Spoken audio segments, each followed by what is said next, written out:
This is Bad Mom Jokes. I'm here with Justine O'Neill. She is a mom and comedian. You can find her on Laugh After Dark. That was by Amazon. Yep, it's on Amazon. I keep telling her, it's on Amazon. I keep telling her how great it is, and she's like, I hated it. Talk to me about that. I don't hate the show. I just hated my set in the show. Yeah. So I have another friend that did it. I don't know. Do you know Melanie Vesey? No. She also did a set, and it's nerve-wracking as a comedian if you know it's going to be filmed. Yes. And you don't get, did you get more than one? No. It's one shot. Right. And she told me that they said to the audience, hey, you guys, only laugh if it's really funny. No. Like, that's like cooling the audience down. We filmed, obviously, at different times. Yes, it was more recently, yeah. But, no, I don't recall that. But yeah. I also did the first season, so yes. They were still figuring it out. Yeah.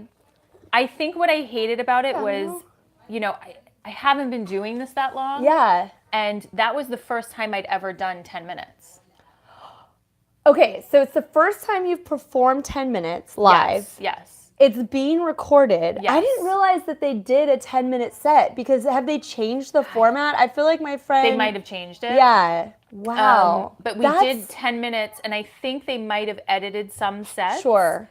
I honestly don't know because I didn't watch it that closely. But got it. So I've seen clips of it on Instagram. I'm realizing. Yeah. And loved it. You saw the clips, but did you actually go into Amazon and watch the full 10 minutes? I'm going to have to not lie to you now in a live video and say I did not. See, that's different. When you see the full 10 minutes, you're going to be like, oh, her set was okay. Do you think so? Because here's what I felt. There's so much comedy out there right now. So many people doing stand-up. Yes. And a lot of people are technically good at it, and that's how they achieve to that level where they can do it on Conan or whatever. But I feel so much of it falls flat. Like I'm watching it, I'm like, everything's technically sound. Mm-hmm. They're doing the right things, but it's just falling flat because there's that lack of like vulnerability or experience or just that thing that makes you want to watch people. And I have to say the clips I saw of yours, well, first of all, I related to as a mom. I love your mom jokes. I think they're hilarious. Thank you. And by the way, I don't love all mom jokes. It's like certain people, I'm like, she's on the level. Like I get where she's coming from. Right. And I felt that it really that you were natural. That's what I caught from it. And then I find out you've only been doing it a year. Yeah. I'm like, what? So I guess it was like November of like 2017. Yeah. So, so I've always loved comedy, like stand-up comedies. It's been my jam. I grew up watching it. Okay. Like in a weird way though, like I was into it as a kid. Like that's not typically what kids are into. Right. But I was always really into it. And it was like something that I always would say to myself, like, I feel like I could do that. Like that looks so fun. I want to do that. But growing up, honestly, there were very few female comedians, and the ones that existed, and I to figure out a way to put this politely, didn't look like me. Oh, okay. So you're trying to figure out where do I fit into this? Well, it was not a reality. It wasn't. Right. The only people that could be female. So the female comedians I grew up watching were Rosie O'Donnell. Got it. And like it was just and Joy you Behar. had it, and they were not like traditionally pretty girls. And right. I'm not saying like I think I'm beautiful, but I was a pretty girl. There is this I totally know what you're talking about right now. I had more of like just a I don't know, whatever. Yeah. Anyway, so I got into the acting thing. Okay. And I wanted to be an actress because again, that was a way for me to be on stage and have all of that. And I remember even when I went to college for acting, I wanted to do comedic roles. Got it. And again, it was not, I'm older than I look. No. Stop it. But it was not. We're moms. We don't, like, after you give childbirth and you're sitting there in those, like, weird diaper underwear in front of a room full of people, like, you just let go. You just don't, you have no pride. You leave your pride at the door when you carry that baby home. Like, that's one nice, I don't know about you, but it felt like a transition. I'm sorry, I'm completely derailing what you're saying, but like, no, I know before what you're saying, you're but like, oh, maybe, and then after you would never be caught dead like running around in sweatpants with bedhead. Right, and now it's like I'm like, I'm going out like this, I they're don't late. enjoy Yeah, it. no. I don't enjoy it, but it's like whatever I have to do to like be survive the efficient in my day is fine. Anyways, so I went to school and I wanted to do these comedy roles, and they would never let me do them because they're like, you're not a comedic actress. They just type you. They're your ingenue. Yes. Right? Well, you so do have an amazing bone structure. But it was like cry, and I was like, I'm not a crier. Like I'm not a crier in general. So. Although my husband would probably disagree with that. Like right now, he's probably, if he's watching, he's like, she's so full of shit. She cries all the time. Yeah. Well, I mean, once I had kids, I became more of a crier. But don't we all? I mean, with the hormones and just the just more that they just like bring me to my knees. Right. They're crazy. Just shut up. Give up. Yeah. So it just whatever. It wasn't a thing, and then I came here and I got. Can I just ask? So, what was your favorite ingenue role? Like, did you do Romeo and Juliet? No, or like, no, I was not very well liked in college. I didn't get cast. No, where did you go to college again? Marymount, Manhattan. Okay. In New York. And do they have a drama program? Yes, they have a BFA program that was almost conservatory. I feel like we're opposites because I really wanted to be an actress, and that's why I moved here. And I finally figured out when I'm crying or like acting serious, it's really hard to like me. Like I don't have a likable, but when I'm doing comedy, it clicks. Right. So it was more like I figured out, oh, this is where I fit in as a performer versus trying to push something that just wasn't going to happen. Like whatever God gave you as a face, it either works on camera or it doesn't, My thing was I don't think I was a bad actress. I just wasn't particularly great. But if you didn't want to do it, no, then I did want to do it. I very much wanted to do it, and I even moved here and but you wanted to do comedy. But I wanted to play comedic roles. Yeah. Again, stand-up comedy was not even something that I thought was a possibility. Yeah. Right. So then a shift happened, and you started seeing, young pretty girls get these comedic roles in movies and things like that. And I was like, oh, that's like what Bridesmaids was so huge I'm for talking me. long before even Bridesmaids, but you just. So what was the role that you said, okay, I see this in popular culture, it's a possibility? When did that happen? Like what was the role or the actress? I don't know that I ever thought about it in that specifically, but I remember thinking like watching Saturday Night Live and thinking. Like Tina Fey is she's gorgeous. Is pretty. Yeah. And she's hilarious. Yes. And I knew she was writing all of it too. Wow. And I was like, okay, so that's unusual. Because again, everybody always had this very quirky look. Even if they were attractive. And they were very supporting. Quirky look to them. Yeah. Right. And the women were always in the corner. Yeah. Because I agree with you. Tina Fey, Amy Poehler, Kristen Wiig. Like there was something that happened for that generation that they're like, no, fuck you. Right. We're going to be a part of the conversation. We're funny. We're working harder, and we're going to stay in the room. And they were writing all of it. Right, but I feel like when I read Amy Poehler's book, she would even say that she'd stand up screaming at all of them, like, listen to my idea, because they just, she has blonde hair, she's a woman, and they just, like, pass over her. And there's something different in that generation where they gave themselves the permission, and maybe the timing was just right, to be like, no, we can also be... Right. And I feel like they're still pushing for it, and it hasn't quite happened, like, as producers and... taking it to the next level. Right. But anyways, But then I started seeing, you started seeing more females in stand-up comedy, and then, you start to the HBO specials and the Netflixes and all of this stuff. And again, like, it's just always been an obsession of mine to watch it, to dissect it. I've seen every documentary ever made on stand-up comedy, right? But again, it just, by the time any of that happened, I was married, I had 2 kids. So, like, again, no. Yeah. So, as you're laying there watching your documentaries and, like, have a baby on your boob, and you're like, I can't even get up to fold the laundry. Right. So, meanwhile, like, my very supportive husband. Yes. Who is he's supportive. Very. Which I think is important. Yes. You can't do it without his support. He sends me this link. Yeah. To this class called Pretty Funny Women. Oh, I know it. Right, at Flappers. Yeah. Well, that's the show, but she does her classes somewhere else. Well, I'm sorry. I had a friend that did it, and I saw the show at Flappers. Right. Yeah. So he sent it to me, but he sent it in an empty email. There was no, like, there was no, you should do this. Nothing. It was just the link. So I open the link and I look at it. Yeah. Because he had gotten it through one of his clients. Yeah. And so I look at it and I'm like, oh, he thinks I should sign up for this class. Interesting. And I had talked about possibly doing like a comedy class, but I was thinking like more of like comedy writing. Not stand up. Again, stand up is not even a reality. It wasn't on the radar. And that's because it's not something that had occurred to you.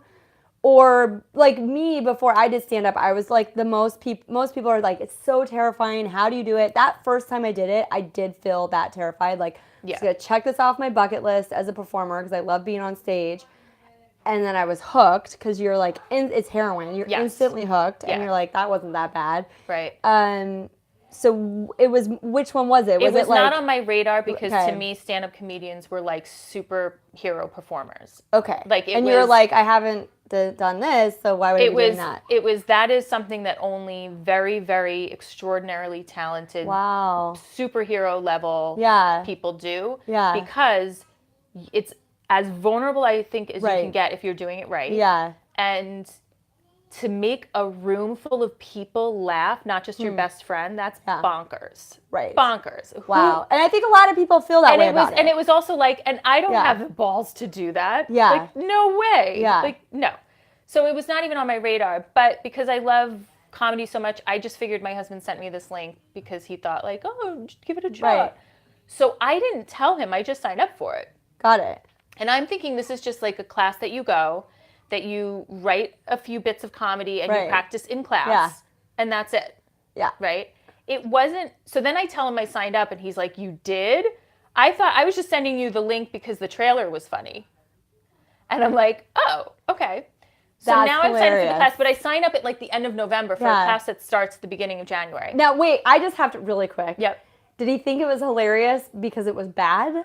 Or did he think it was hilarious? No, he thought I would think it was funny. Right, like was it women doing stand-up? No, it was, she has a whole trailer about this class. Like, was it kind of like waiting for, like, was it like, what's his name that does the Waiting for Guffman? What's his name? No, it's you'd have to go watch it. Go watch it. I'll go watch it. I'll report back. Yeah. Okay. All right. It's just like, it's a silly, loving that part that your husband these are the kind of women that take my class. Right. Like that it's going to be like an inside joke between you guys. He didn't hear the laugh out loud back. And instead you're like, I signed up. He's like, what? Yeah. He was like, no, I just thought you would think that it was like a funny trailer. Yeah. So I signed up. It was like weeks later that the class starts. Yeah. And it wasn't until I started the class that I realized like, oh, fuck. You're performing. I signed up for a class where people who actually want to do this for a living take this class. Yes. And there's a performance.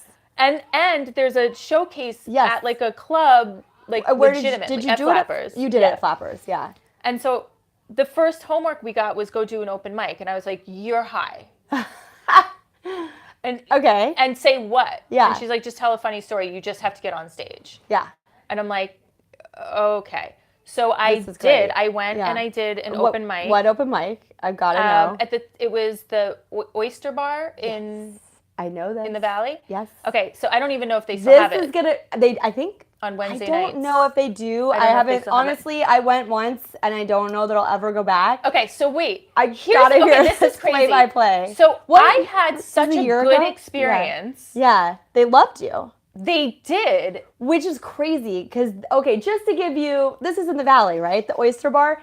It's like probably I've never had experience at an open mic like that ever again.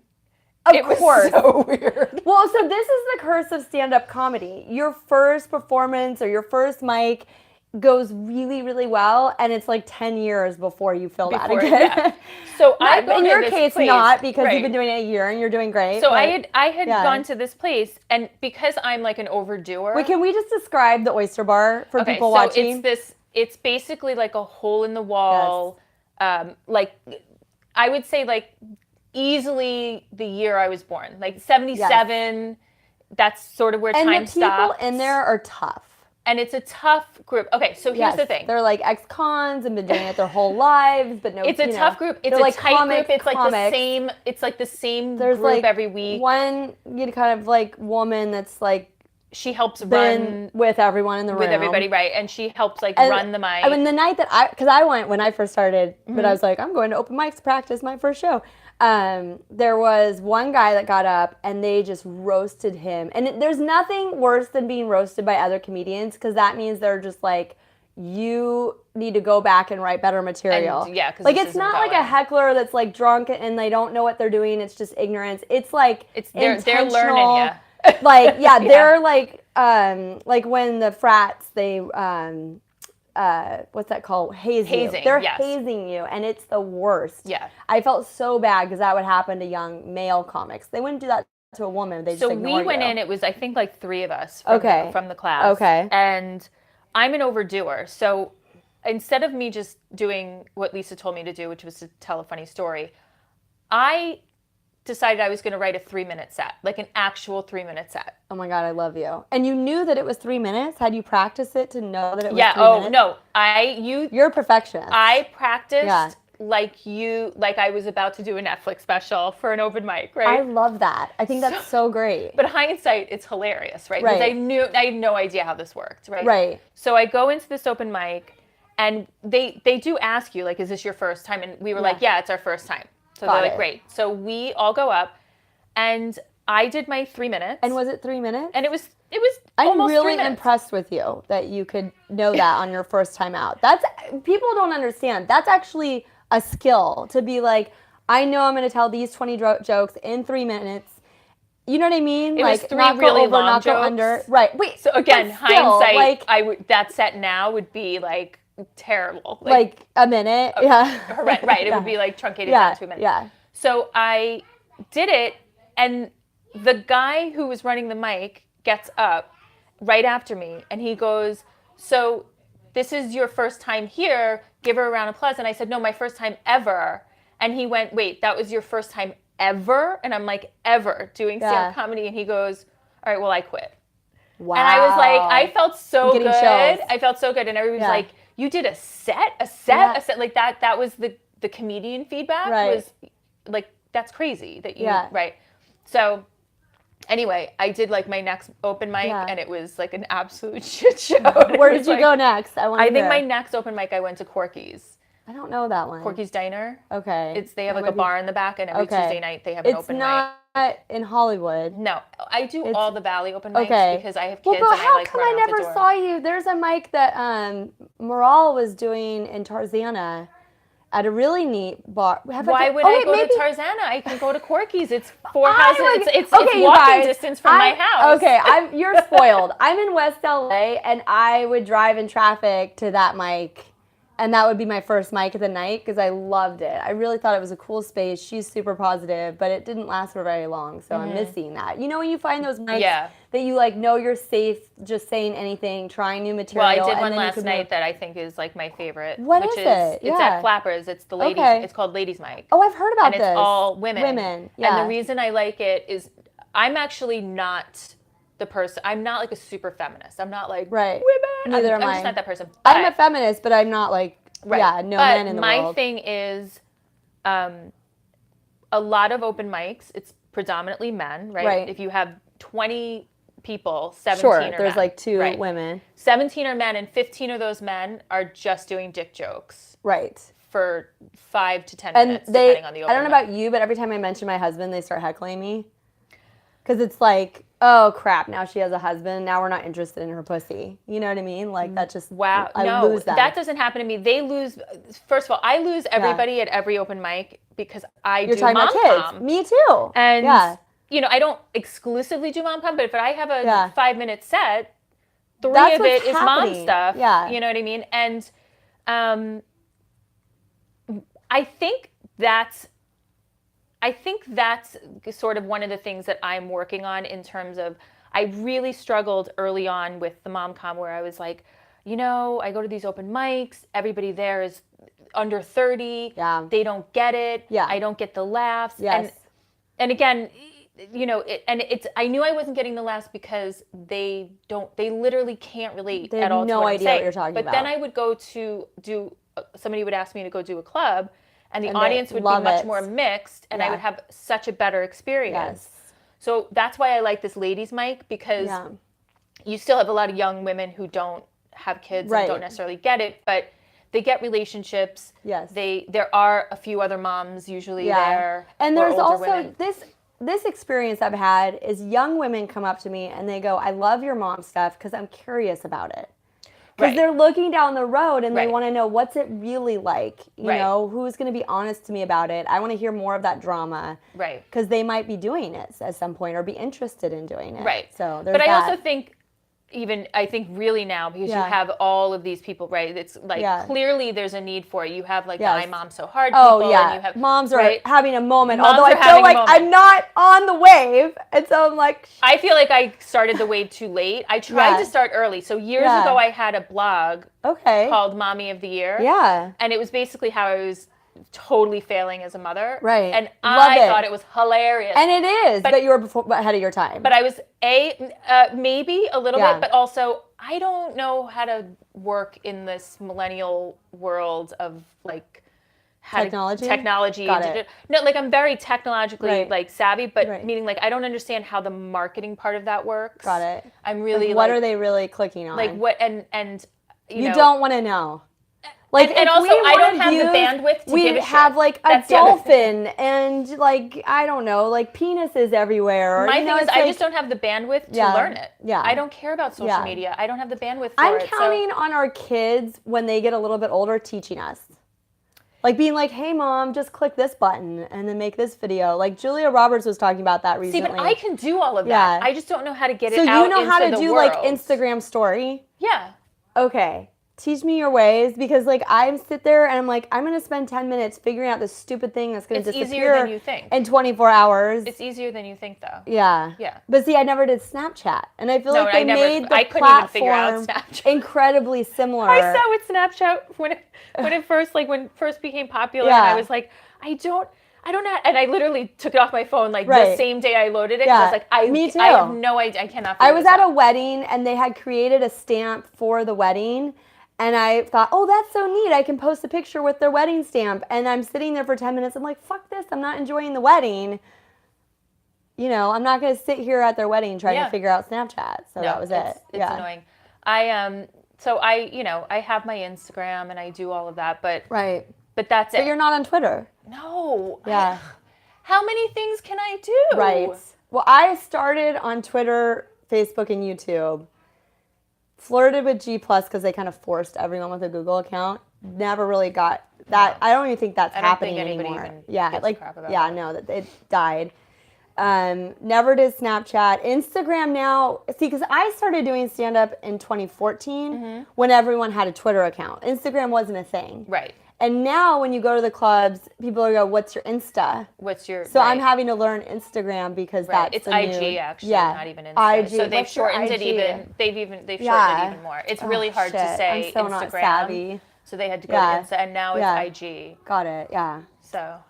Are you an OG IG or a new G? It's crazy. So I take the class, I do it, I do the open mics, I do the show. Yeah. The show is, it's a stacked audience. Show. Yeah. It's a stacked audience. It's everybody there is there to support somebody. And so it's great. But it's also 120 people. Right. So you get this big booming laughter. What was that like? Because I remember that feeling first time. So basically what happens is you do this show. Yeah. Lisa's brilliant. I love Lisa because what she does. You like the teacher. Yes. Great. But she's got this down. Yes. Where you do this show and it's a stacked audience. And so you get this big, giant feedback of this big booming laughter. And then you just chase that dragon forever. Like that's it. So I did this show and I was like, that was amazing. I didn't I didn't come down for like 2 days. Yeah. And then somebody was like, hey, do you want to come do this show based on that show? Great. Right? So it was another Flappers, it was a bringer show. But I'm like, sure. And I went and did it and I was like, oh, the worst. Oh, and you're like, wait a second. I thought I was amazing, right? Yeah. So then that's where it gets real.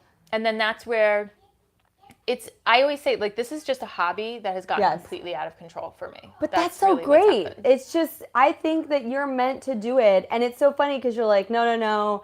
before we started filming, I said, I think you're really good, this and that. I was talking about it. She's like, I think you have me misunderstood for someone else. I'm like, no, I don't. And I think the fact that it's just been a natural progression from workshop to shows to show to the Laugh After Dark to who knows what's next.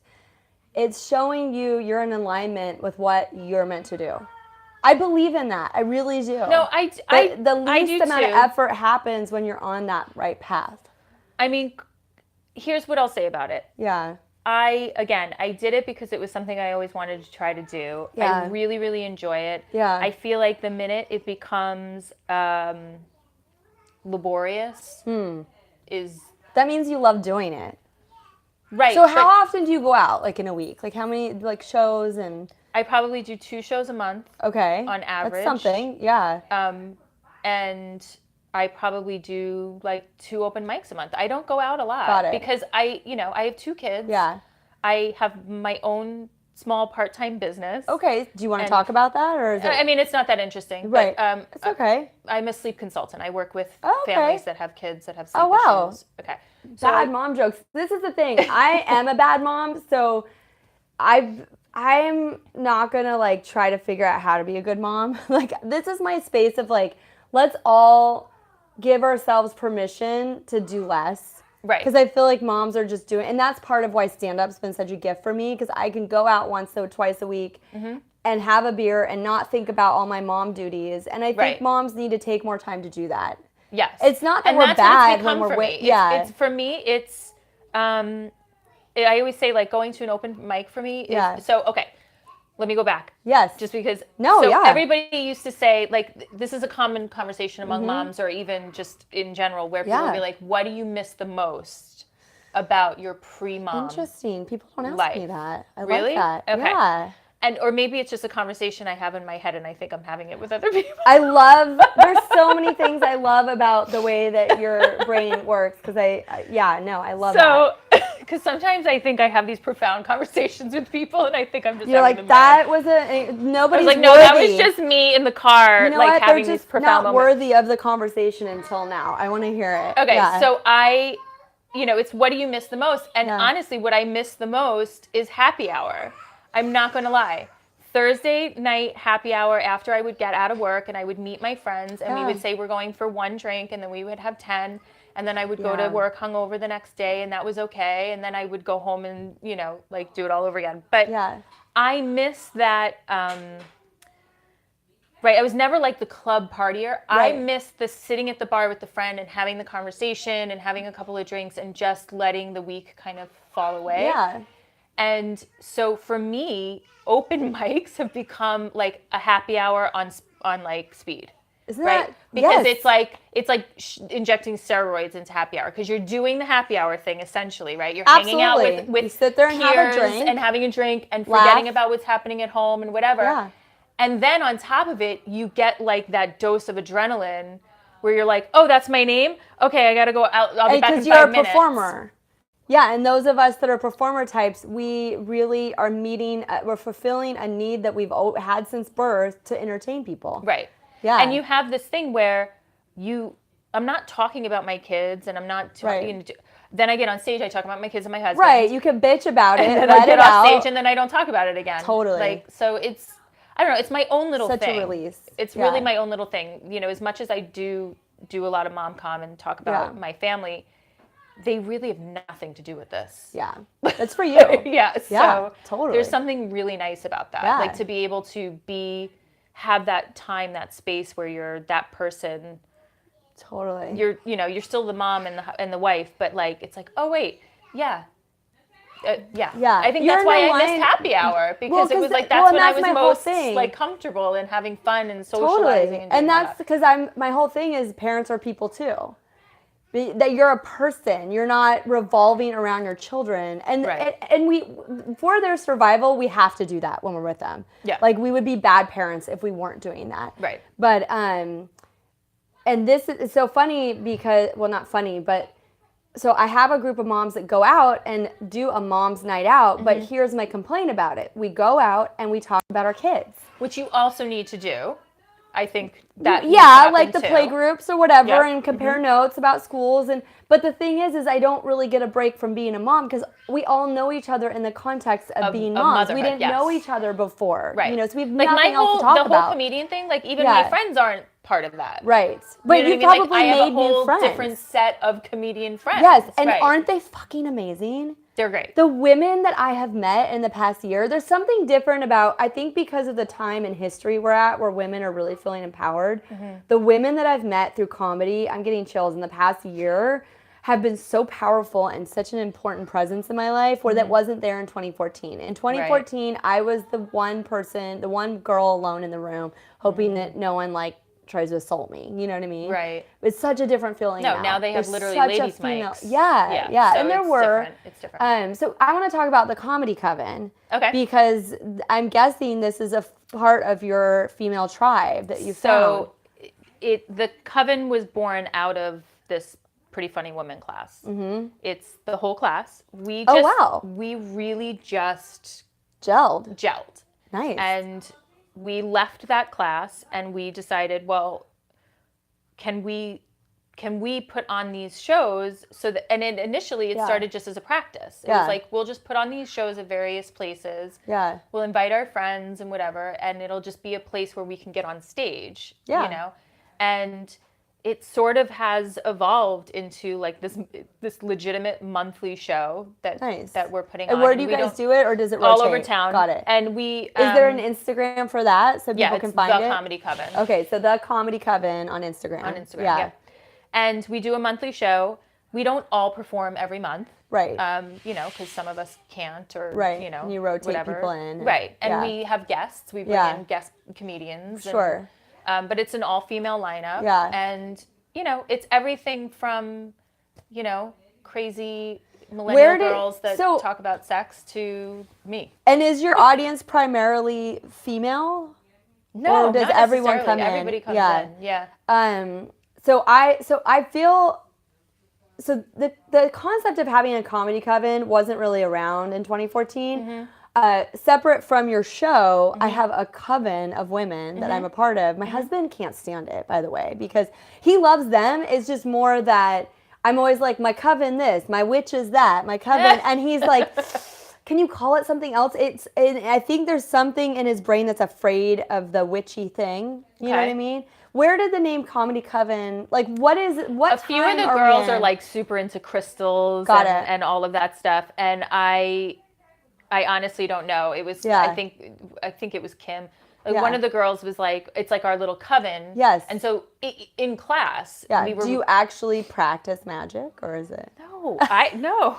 Well, so ours was also just like this group of women, and I did talk to one of the women. Unless syncing up periods is magic, because they're completely synced, right? Was yours last week? I keep thinking that all the comedians are synced. And we're just not there at the club, because this is another thing I've noticed about female comics. They don't go out when they're on their period, unless they have a show. I don't care. I'm like, whatever. I mean, as a mom, I have to do everything on my period. That's fake news. No, my coven, all of a sudden when they have they're all out during their period. They're like, I just got hit by this and I'm in tonight. Well, I guess maybe a little. We always try to plan little social gatherings between us that have nothing to do with our show. Yeah. And we always fail because it's always like, oh, we're going to go do the spa. Yeah, women are hard to nail down. We're going to all, no, well, what happens is we have this whole plan where we're going to go do the Olympian spa or whatever it is. Right. And literally the day before, everybody's like, I don't think I can do the Korean spa tomorrow. I just got my period. I'm like, oh, I just got mine. And we end up all on the same page about it. So we're like, oh, I guess we're all synced up. Yeah, and because I don't think guys have that. I keep thinking, no wonder we can't get ahead in life. Once a month, we get hit with this physical storm. And as you get older, it gets so much worse. Does it? Mine's better since pregnancy. Oh my God. It's almost like I think I'm going to go from not having my period to menopause. That's my dream. That's my dream is not to rush menopause on. I don't want to be old, but it's to not have a period is so amazing. I'm like, menopause can happen and I'm fine with it, Yeah, I don't need to have a period anymore. No. That'd be great. Yeah, so your periods are worse. Yeah, I mean all the symptoms. the premenstrual symptoms as you get older are So, like because crazy. I have to say like I could mine were worse potentially like before. murder my entire family. So the emotional part. Oh my God. Yeah, It's so- not even emotional. It's the like the irritability. It's like the rage. I get ragey. And see, and that's what's so interesting. It's different for every woman. Yeah. Because so I got the cramps and all that horrible physical stuff before kids, and now it'll happen where it's like I forget that it's coming, and that's the day I'm like, I think I'm having a stroke. Yeah. Like I'll think I'm like having a stroke, or I need to go to the hospital, I'm dying, and then I'm like, oh wait, it's my period. And that's why I think so many women have heart attacks and don't know about it, because we're so used to physical pain on a monthly basis. It's not, that we can't endless. tell the difference. Yeah. But then once that day has passed, it's pretty much like try not to bleed out on all my clothes. Like I'm not really noticing, you know? But then are you able, like I can't wear like half my wardrobe for like two weeks out of the month. Because you don't want to soil that? No, because I'm like, no, that doesn't happen. I mean, I feel it, but I don't feel like I can't get into my clothes. This is the shit that makes... Although I did tell my husband I felt like a sausage the last time I was, because it was like pulling on my jeans. Yeah, no, it's like digging in. So it didn't feel good. Yeah. I can't wait to get my clothes off. I'm like, I can't even wear clothes. This is terrible. Oh.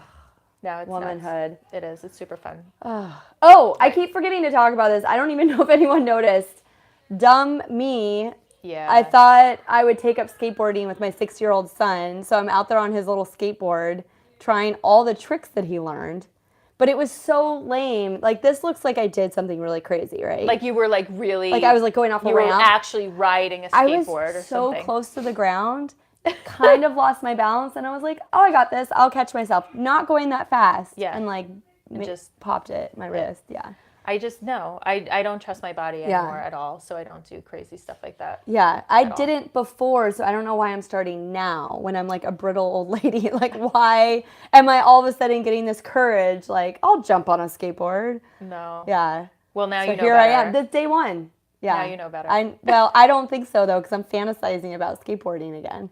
Oh, you got like a skateboarding bug now? Yes. Did you used to skateboard? No, I was terrified. I was that girl in high school when everyone was skateboarding. I was like, I think I'm good. I don't want to break any bones. Like, we're similar that way. Yeah, no, I've never broken a bone, thank God. Have you had stitches? No, I've other never than had a C-section. No. Right, I've never had stitches. No. How terrified were you to have that kind of operation if you've never had these things? I wasn't the first time. I wasn't either time. I am now, because my second one was kind of rough. And so now I am absolutely terrified of any like surgical procedure whatsoever.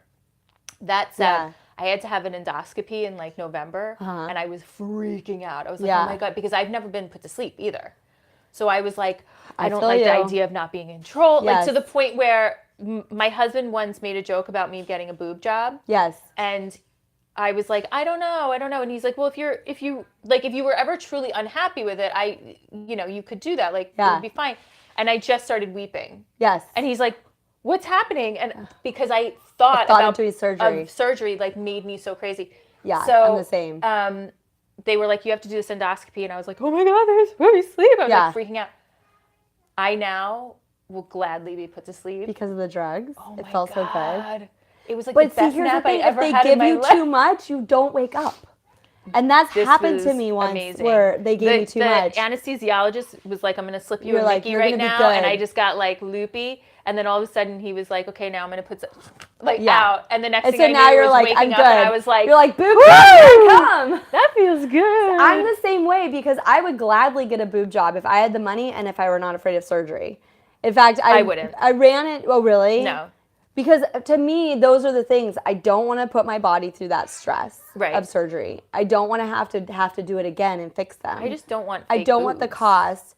But they can make boobs look so good. I know. Like, I want the boobs I'm waiting for them to find some way to do, like, injectable boobs. Okay. Like, where it's, like, injections, just to, like, lift them up. Right. Because I don't necessarily want them bigger. Right. I've had them small for this long. Right. I've had tiny boobs my whole life. And then when I was breastfeeding, that first 6 months, man. Oh, those boobs were amazing. And my husband was into it. I was into it. But you're fat everywhere else. Because you haven't gotten rid of the baby fat. So it's like you can't really enjoy them unless you're just looking at just I remember saying to my husband, I should take like a plaster cast of these. Yes. so that I know exactly what I would want them to look like. That's what I want. Yeah. But I don't know if you can achieve that because No. they were perfect. Now Yeah, it's you getting a can't. little bright. What should we do? I'm going to put the blind down. Okay. All right. Go ahead. Yeah. I agree about that. I hope the mics are working too. I didn't test the mics. Oh, no. But I think we're good. This is kind of one of those things where eventually I'm hoping to up my game. But mom life, man. Do you find that with mom life? You have all these amazing, wait, let me get this. Technical mission. You have all these amazing dreams and goals, and you have so much time while you're doing the dishes and laundry to like invent them. Mm-hmm. And then you're like, reality hits, and you're like, when am I ever going to achieve the things that I just mapped out in my head? Yes. I know exactly. And how do you cope with that? For I take a nap. Like, nap it off. I nap it off. Nap that ambition off. I nap it off. Oh, man. And I just get realistic. Yeah. And I just go, and you're like, go. I'm doing enough. Do you tell yourself well, you do have a small business. You are doing stand-up twice a month. Mm-hmm. Do you tell yourself, okay, when the kids are this old, you'll be able to hit the ground running? Do you lie to yourself? No. Okay, I do. That's what I mean. I don't have, I just take things as they come. Yeah. I really don't. I don't have a goal. Yeah. It's weird. I'm impressed because I have to say, my goal is to like not. So you don't write down your goals. You're like, well, that's what I would say. Our job is to keep the kids alive. Yeah. And in your case, to also not murder them. Yeah. Yes, which is a valid thing, a valid goal to have because it crosses one's mind when they're being assholes. I have two very rambunctious You've got boys. kids. I even sighed for you because I have two younger brothers. I grew up with a ton of boy cousins. I have a boy and a girl. I know the difference.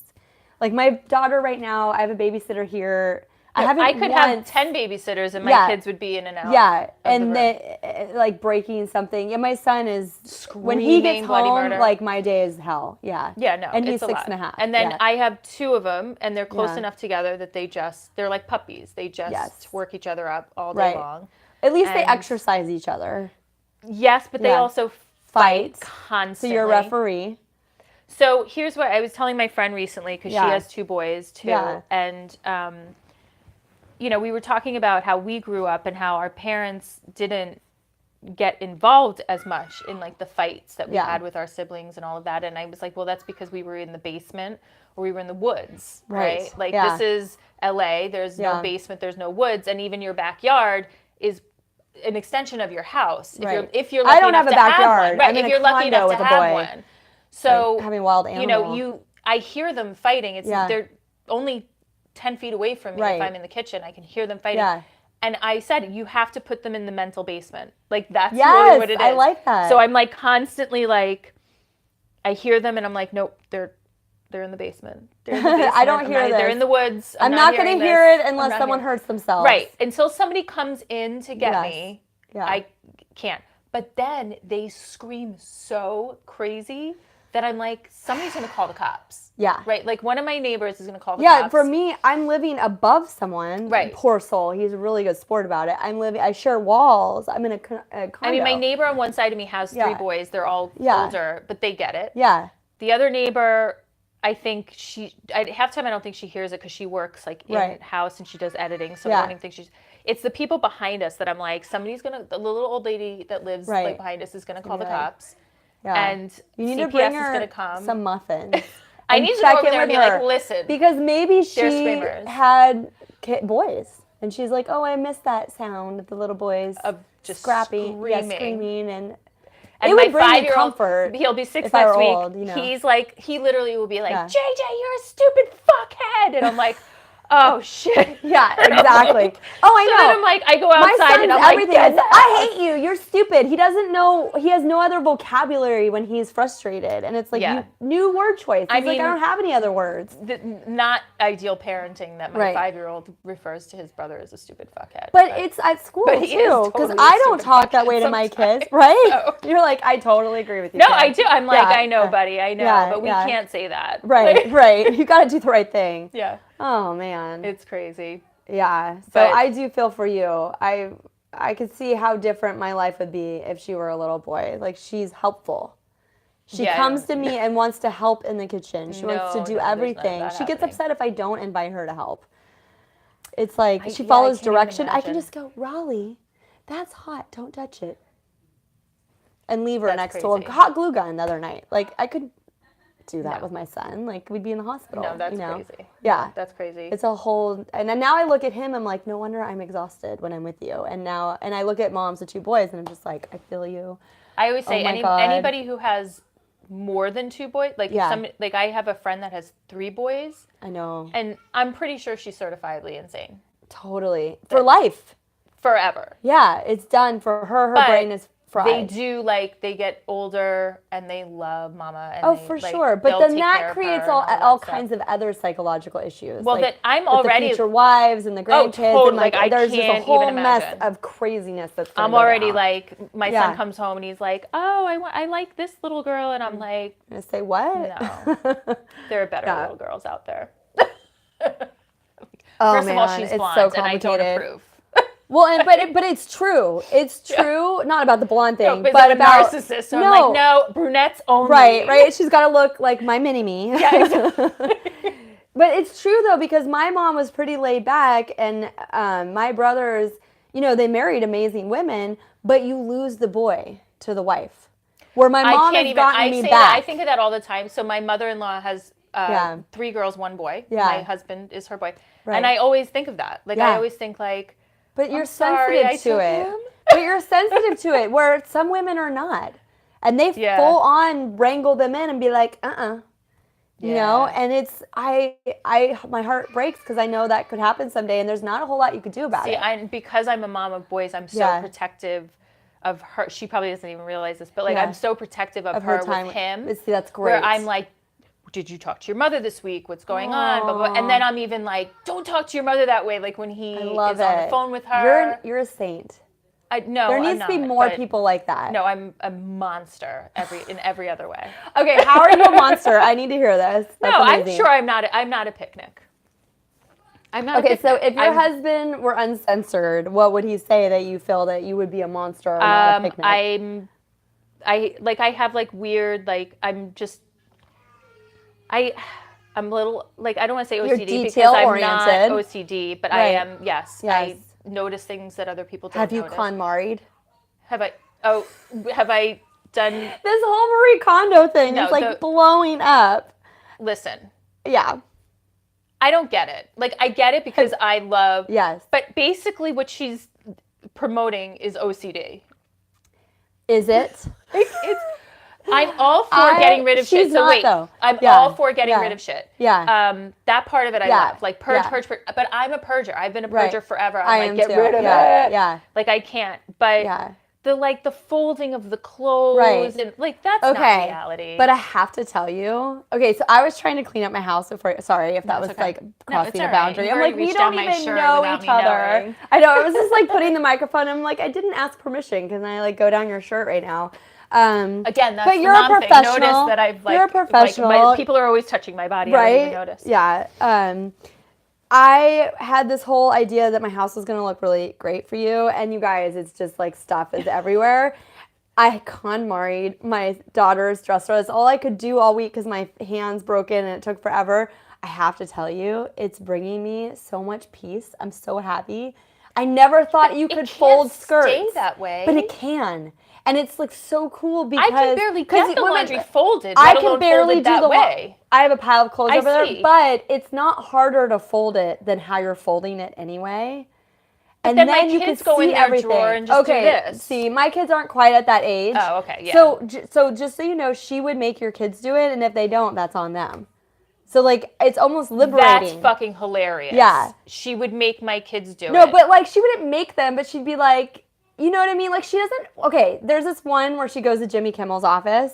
I just want you to know, Yes. I can't get my kids to put on their fucking shoes. Oh, so I'm sorry. let me explain to me how I can get them to fold a pair of underwear. I know. I'm the same way. Okay. Okay. So this is how you're here right now. Okay. On Instagram, I think I saw you because of the Comedy Coven, and I had a friend that was in the show, and then I was like clicking on all the links of other people in the show. Okay. And I saw your post of your son on the toilet in his like in the Batman. Yes, in the Batman costume. Yes, with a sword. And it turns out it was her grandmother. Your mother's My bathroom. mother's bathroom. Is she local? No, she's Oh, in New you're York. visiting. Mm-hmm. She has an identical bathroom to my bathroom. And it seemed like an identical little boy. It seemed like he was pooping. He was. Right? Because Yes. boys sit. Some boys pee and sit, whatever. But I was like, oh my gosh, she's my twin. And because I'm such a, like, I'll just, like, decide on a picture that someone's my soulmate. I feel like I do you that do with, that? Like, posts. Do you think you sometimes can tell? Like when people post something, I'm like, this person and I would get each other. Yes, yeah. And so that was the moment I'm like, I need to have her in for Bad Mom Jokes. And I started, and I feel like the first time I messaged you, you might have been like, who are you? Yeah, I was like, I don't know what this is. Yeah, and thank you so much for being here, because you probably still don't know what this is. I mean, we're like in my bedroom talking to a couple people online. Yeah, no, it's fun. It's like our time to just do our thing and not think about kids is kind of how I see it at this point. Yeah. I haven't quite gotten to the like marketing, is anyone going to watch it stage, but we'll see. This is the part I'm bad at. I'm the same way. Right. So like anything I've ever tried to do, horrible team. We would be brilliant and no one would know about it until we die. Right. Yeah. Right. So in that moment, and why did I get so excited about that? Were we talking about pooping? Oh, do you still wipe? That's my big question. Do you still wipe your son's ass? No. And how old are they? 8 and 6? 6 and 8. Okay. And well, Jack will be 6 next week. Yeah. And I don't have to wipe Jack's ass. I don't wipe JJ's ass, but I probably should, because he is my least detailed child. So Jack is like me. How long did you wipe Jack's ass? I need to know. This is like need to know information for moms. Kindergarten. So okay. The rule in my house is by the time you start kindergarten, because in you're preschool, gonna be at school. They will help them. Yes, that's true. And they won't in kindergarten. Yes. So my thing is, by the time you start kindergarten, you have to know how to do it yourself, because your teacher's not going to come to the bathroom with you and wipe your butt. And was that hard for Jack to accept, that you weren't going to wipe his ass anymore? It was a little bit. And every so often he still asks me to, and I will, because if he's asking... Did he cry or scream? No. So the fact that you were able to do that, I think you could get your kids to fold clothes. Because for me, this is like so hard. My son... Are there so many battles? There's so much, you guys. We have to teach these kids, and it's so much work. Again, I have to reteach my 8-year-old how to wipe his ass. That's where I'm at. Okay. You know what I mean? Like literally, I said to him the other day, we're going to have to do the reteach you, because clearly.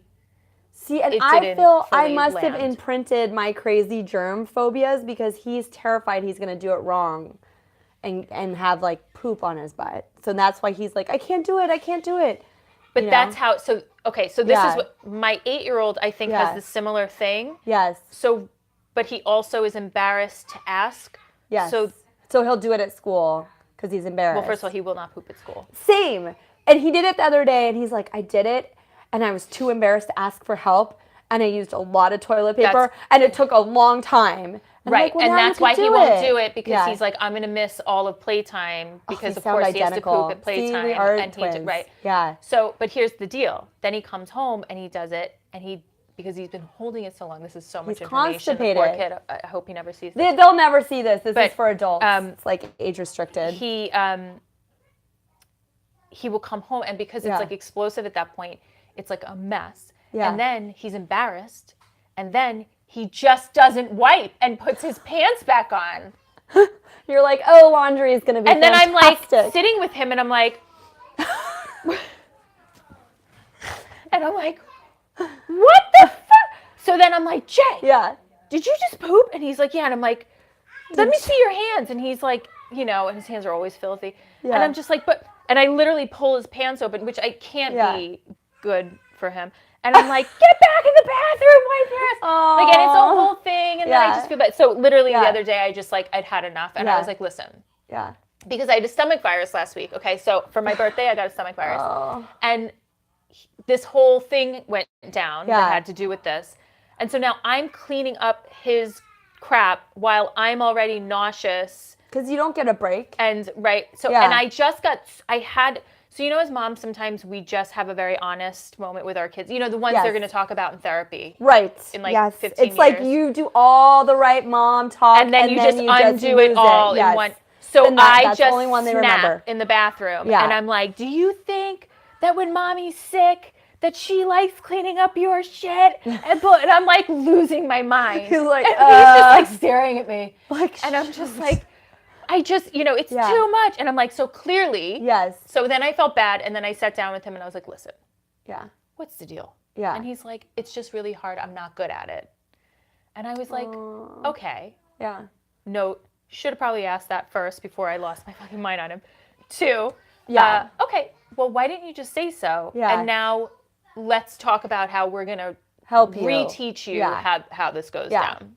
So that was a very long story. With this is a blessing in disguise. Right, so this sucks, but my children see a physical representation of mommy can't do that for me. Mm-hmm. So all week I couldn't put on his sunscreen. Oh, okay. And that's one of the steps before you go out the door. Yeah. And I didn't realize how bad it was that he could not put on sunscreen. He did this. No, that's what they do. My daughter is 3 and she can apply lotion to her whole body. That's because girls are awesome and boys. Oh my gosh. But this is so good because it's time. I was doing an open mic at that godforsaken Next Stage. They closed it down. I don't know if you ever went there. No. Oh, it's in Hollywood and it's like the Black Lodge. I don't know if you ever watched David Lynch's. Yes. But it's like the Black Lodge. It's things go in and then you come out like with a devil behind you. It's like really weird. They closed it down. But anyways, I was in there and the guy running the mic had kids. They were older. And he's like, your son's 5.5. Like, aren't his underwear disgusting? Yeah. Like, and I was like, oh my gosh, I'm a bad mom. I am still wiping his ass, even though he's been in public school for 2 years. Like no one can wipe his ass. Like I should have taught him that by now. Yeah. But I'm still doing it because I'm so paranoid about poop everywhere.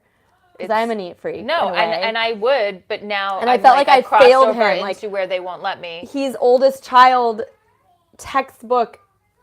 I could see it all now. Does he know how to tie his shoes? No.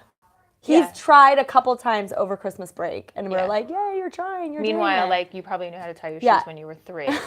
This is what my parents or my mother's probably like. She's like if she knew the stuff that I have an older brother and a younger sister. Okay. And I would say that, I don't know. It's different here too. Yeah. Like in LA, everybody has a different like parenting style and whatever. But I have these moments where I'm like, oh shit, I never taught him that. Like I forgot to teach him. Yeah, like on the like syllabus of what you're to teach your child. Teach your kid. You're like, because all the shoes are Velcro, so you don't really think about it. Well, we keep buying shoes that aren't, and I'm like, why did I do that? I do remember having Velcro because Velcro came in the 80s. So we did. I'm sure my mom loved that. But after we already knew how to tie shoes, I think. Although you're probably younger than I am. Well, I don't. We won't need to talk about it. Okay. I'm at that stage where I have a lot of jokes I could tell about my age, but I'm not quite there yet. Oh, see, like I'm fully at the point where I will tell you how old I am. Yeah. Because I think it absolves me of a lot of things I do wrong. Got it. Yeah. I'm like, hey, I'm so old, I don't have to know that. Right? You're like, I'm good. Well, I am that person that will tell people how old I am. And then joke about how I'm not that age. Like I'll tell my son and they'll be like, but if anybody asks, I'm 35. Yeah. Don't tell anyone else. I just joke that I'm younger I'm like going to be that old woman that's like laughing like when I'm 80, like I'm 60, it's my 60th birthday, No, I tell everybody that I'm younger than my husband, but I'm not. Me too. But I'm 2 years older, and people assume that I'm younger. I don't even have to tell them. People assume I'm younger because I look better than he does. Same. Yeah, you saw my husband. Does he look older than me? Yeah. Or maybe not. Now I'm catching up to him. But like he kind of has like he does look older. He has an older demeanor. He's always kind of felt like an older person. My husband's the same way. And so people find out his age and then they just assume I'm younger and I'm like, that was easy. And I'm like, yeah, that's fine. Yeah. It's about that I look younger and that's all that matters. Yeah, exactly. Yeah. Ugh, lotion.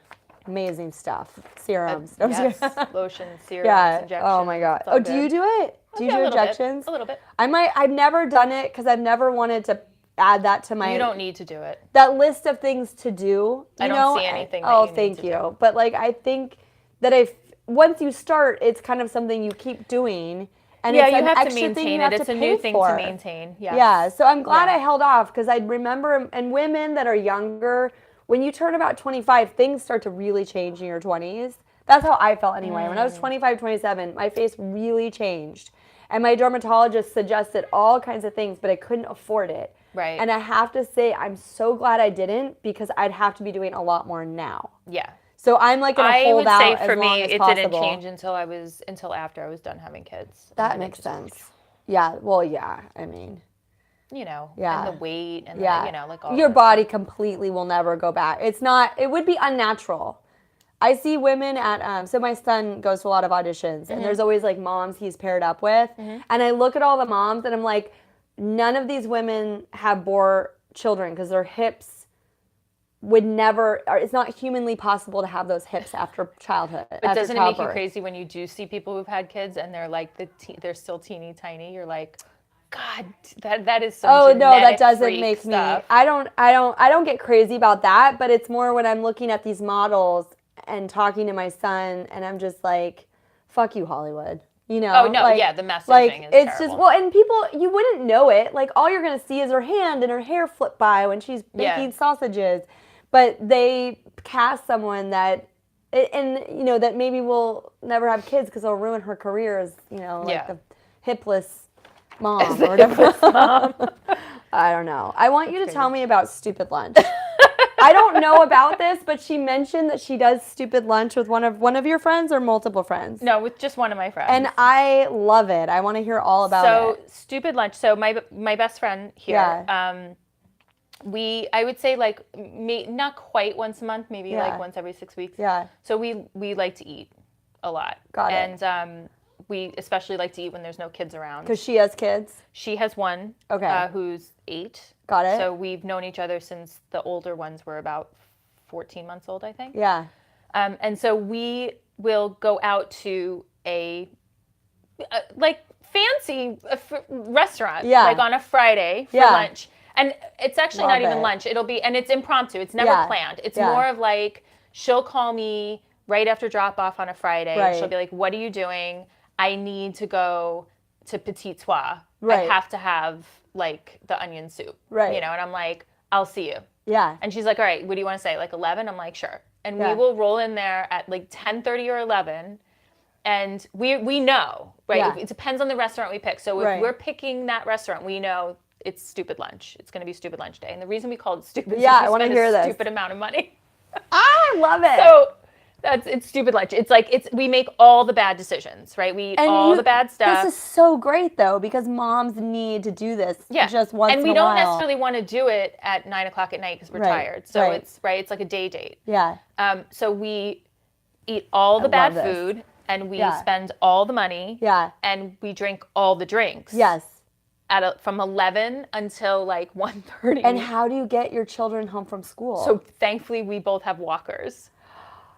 Oh, that's amazing. I didn't even, like now I am so jealous of all the neighborhood families because they can totally stupid lunch. Yeah, so we go home, usually we have like a half hour in between. And are your kids like, oh, you stupid lunch today? No, they don't know yet. Funny mom and I will or say nice like, mom, we're like starting mom on to the get couch. to the age with the older ones where I'm like, I think we have to start being careful about our consumption around them and how much they know about it because when they were little it was like who cares but now it's like the 8-year-old starting to clue in like mommy loves her wine acting mommy, a little different and I'm like I don't want I don't want to send that message but there's so much pressure on us as parents to be a and model I don't mind of that human he behavior. knows that I like wine I don't mind that but I don't want him to be like mommy's acting funny or something like that my husband, so continue. It's okay. So we go and we pick them up. Yeah. And what's funny is, like, we're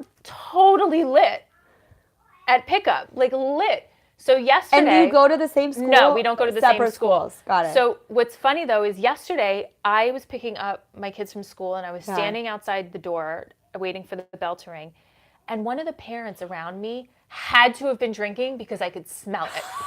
And I was like, somebody, like, it we was smell her similar. or him, but one of these two people has been drinking. Yes. Because it's like, you're like very and I obvious. Found my soulmate. And I had a moment where I was like judgmental in my mind, like how dare I be judgmental?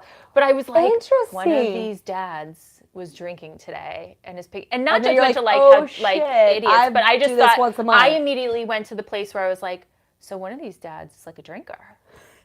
Like automatically they're an alcoholic, automatically. And then I like walked away and I thought to myself, I do that like every 6 weeks.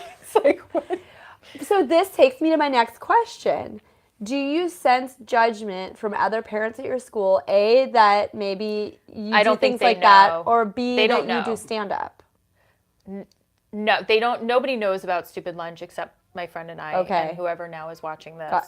Okay. And my mother, because Yeah. when she was here a couple of weeks ago, she was watching my kids while my husband went on vacation, like the first real vacation we've taken. Oh, She bless flew in you. for Good it. for It was you. amazing. Yeah. But she did Stupid Lunch with my best friend. Oh, which so is your really mom's cute. down. She gets So my it. mother is like, She invented Stupid Lunch. pretty much. Yeah. Oh, I love it. So yeah. Yeah. So So, you feel permission, because I come from a very puritanical, if you drink once in your life, you need to get help. You're an alcoholic. Like there was just this real, and I realize a lot of my like rebellion is I'm rebelling against my family and not necessarily the eyes of the world, or like you're fine, you're good, Yeah. you know?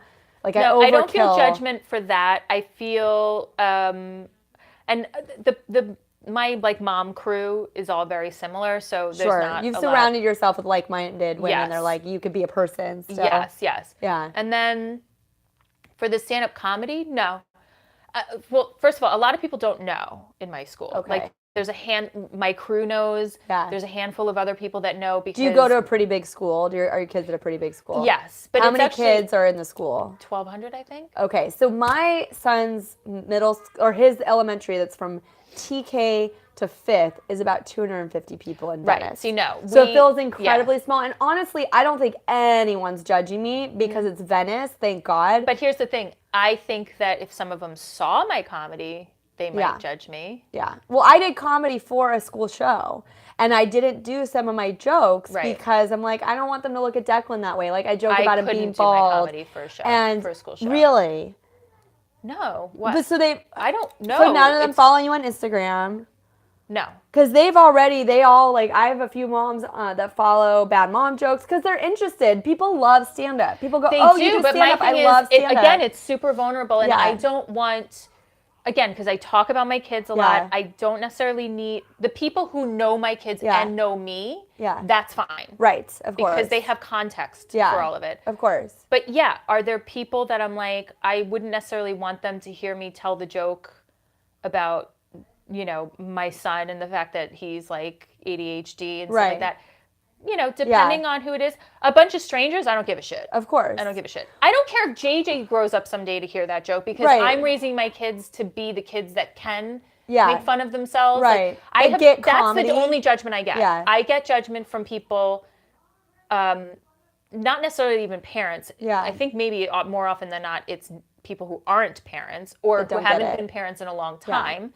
Who have like grown kids who are like, you know, someday he might see this. Right. And it's sort of like exploitive in some way of him. And is it going to embarrass him? Has someone ever said that to you, or do you just intuit that people are acting I've had people literally say, he's going to see this someday and get mad at you because it's going to embarrass him. Wow. And my response to that is, if he's my child, there's no way he's going to be embarrassed by this. Yeah. He is growing up in a home where this is how it is all the time. Right. Yeah. Like there's no, For sure. we are aware of our flaws. We accept our flaws. We have sense of humor. And we have a sense of humor. Yeah. About them. I think it's all about teaching your children about how to have a sense of humor. That said, he has started becoming embarrassed of me. We've hit That's natural, the age. Though. Like, Mom, don't hold my hand. He did not think it was funny when Brass Monkey came on in the car the other day with my husband and I threatened to go out the moonroof and dance in traffic. He lost his mind. Oh my God. That would be just a little bit. So hard for me because I'm like, my son right now is 6 and he's like, so I am a camera whore. I have multiple YouTube channels. This one is brand new, so there's not a lot of viewers. It'll be like, you know, 2 people were here. My mom will watch it maybe because I kind of banned her from this channel because I can talk about whatever. Yeah. But I have other channels where like people have been watching me since before I had kids.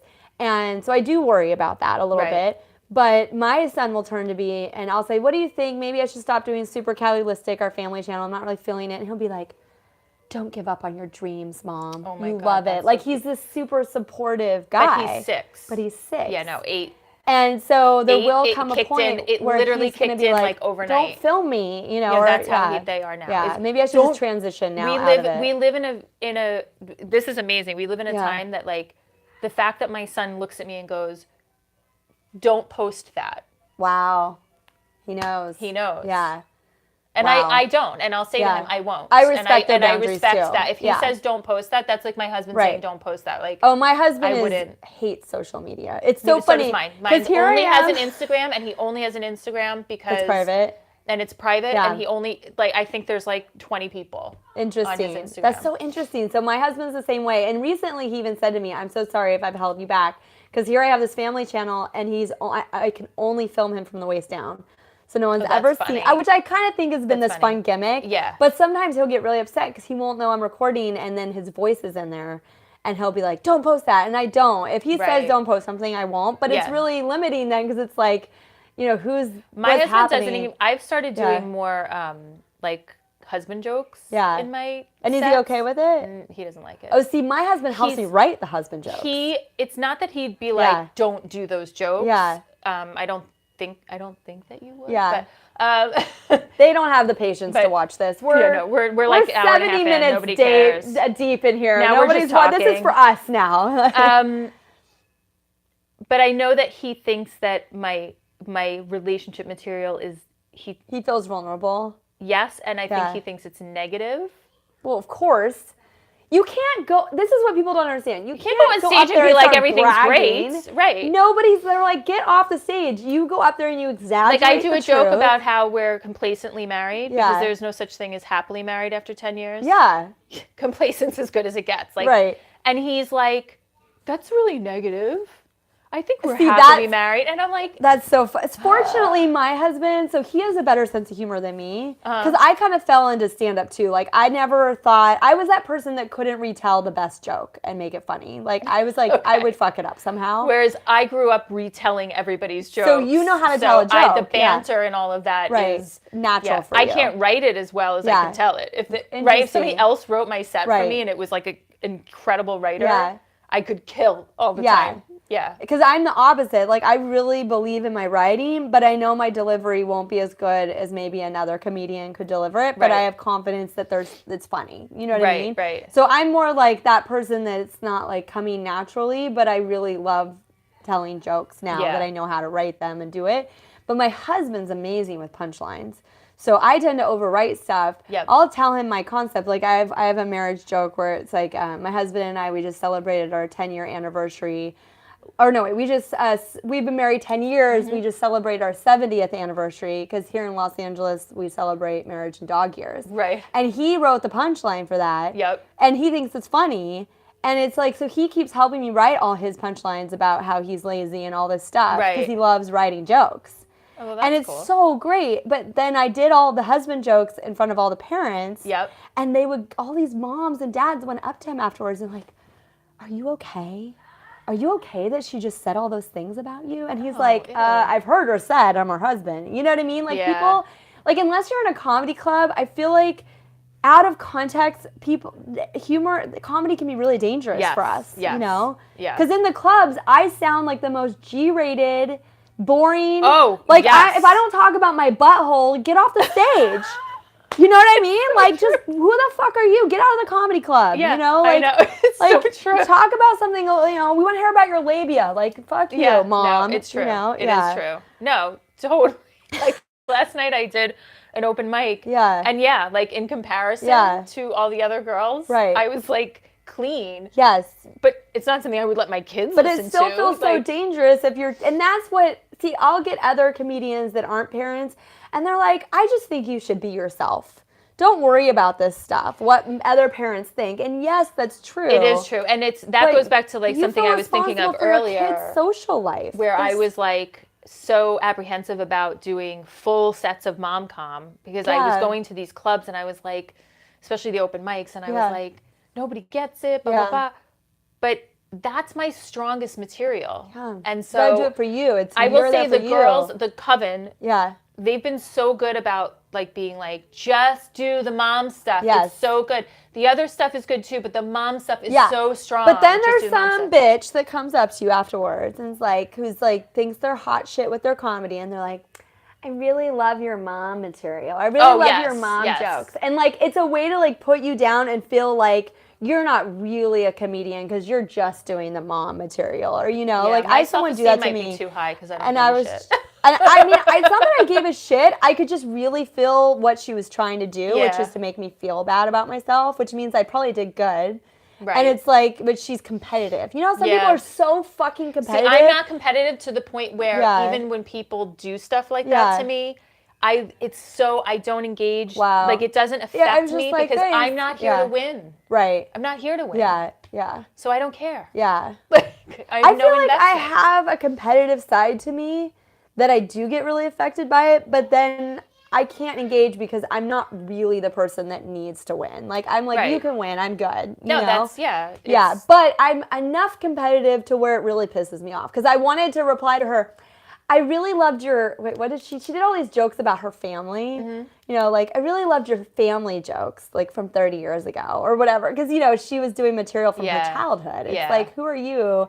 This just happened, bitch. Yeah. Like, I just got thrown up on. You know what I mean? Like, this is my life right now. Like, not like your history, your family history. Right, right. Yeah. Anyways, no, I get it. No, I get it. But I didn't. But, like, I feel like I was more competitive than I would be that girl that would be, like, one-up her with, like, an insult or something, Yeah, and I've never been that person. That's why I could never be successful in any entertainment industry because I don't play the game. I think you're going to fall upwards. I think that's... Because did you ever do improv? Yes. Where did you do improv? When I went to school, I did a ton of it because we had to. Yeah. But have I ever done it like out in the world? Yeah. No, not like that. Because I don't like it. I'm not really good. I don't like it. I am a planner. Yes. I am a planner. I'm that way too. I need a plan. Yes. Even improv is very stressful for me. Got it. Yeah. Very stressful. Yeah, and there are two different parts of your brain. Mm-hmm. I really believe that because I've done both.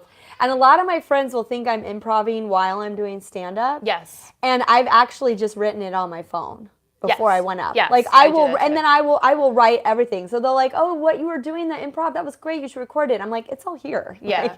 Like, sometimes my first joke isn't like an impromptu joke. Right. Yeah. You just want to like break the. Yeah. It's like kind of warm them up. Something happening in the room or something somebody else smart. said. I think you can spend up to 30 seconds just I usually try to get out at least that initial joke of something that's literally relevant to what's happening in that room. Yeah. Because this is what people do when they're watching stand-up. They get so tense for you, even if you're not tense. Yeah. Because there's, like, I had one I do it for other people, and I know what it's like to be on stage, so I love watching people bomb. I love watching people do well. No, even at an open mic, like, when somebody's not doing well, I'm like...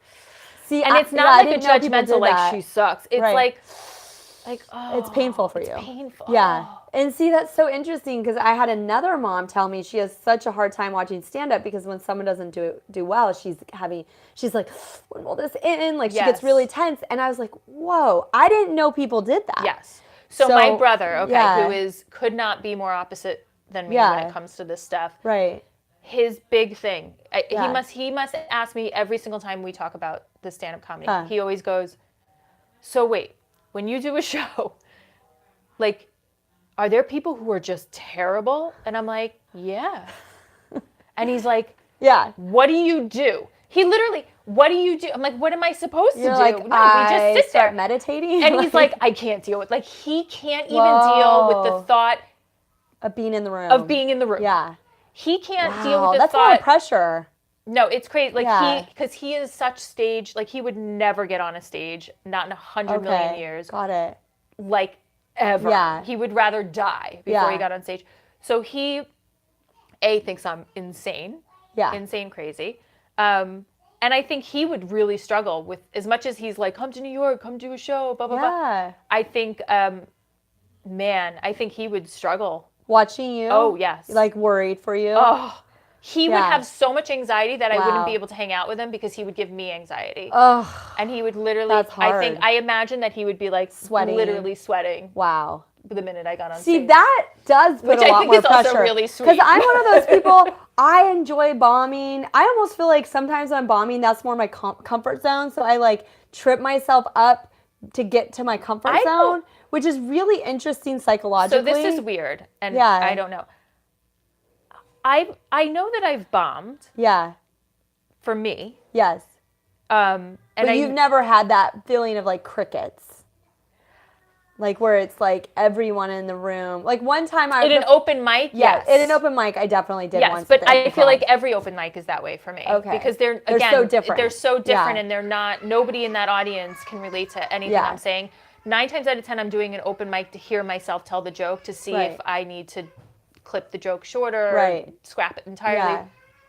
But I would say at a show, I've never had straight up crickets. I've had periods of crickets in my where set. You're like, oh, okay, I'm turn this around. And I'm like, it's not, but I feel like I've never, and maybe it's because I don't care about bombing as much as I think I do.